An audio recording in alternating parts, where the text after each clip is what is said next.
Добро пожаловать в мой канал.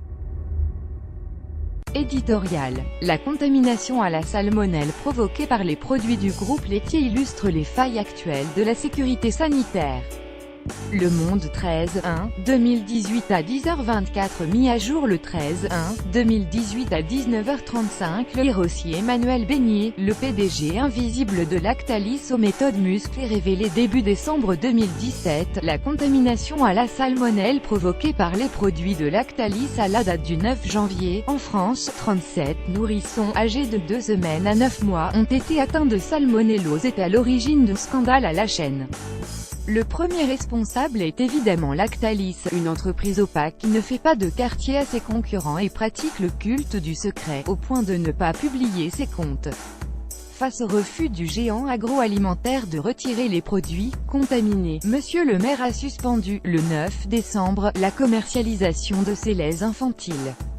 Lactalis fait l'objet d'une enquête préliminaire du parquet de Paris pour blessures involontaires, mise en danger de la vie d'autrui, tromperie aggravée par le danger pour la santé humaine, et inexécution d'une procédure de retrait ou de rappel d'un produit. Mais le scandale sanitaire a fait tache d'huile. Les dysfonctionnements ont aussi touché la grande distribution. Au lendemain des États généraux de l'alimentation, qui avaient pour but de rétablir la confiance avec les consommateurs, tous les distributeurs, de Carrefour à Auchan en passant par Leclerc et Système U, qui avaient bien géré le retrait des œufs contaminés au fipronil, ont reconnu des défaillances. Toutes les chaînes ont continué à vendre des produits contaminés après leur appel. Certaines enseignes ont tenté de se justifier, évoquant la période des fêtes, qui n'a pas permis de se concentrer sur les laits infantiles ou encore une inflation incompréhensible dans les procédures de retrait. Le président d'Intermarché, Thierry Cotillard, s'en est pris à l'amateurisme de Lactalis qui, la main sur le cœur, multiplie les excuses. L'État a pris ses responsabilités.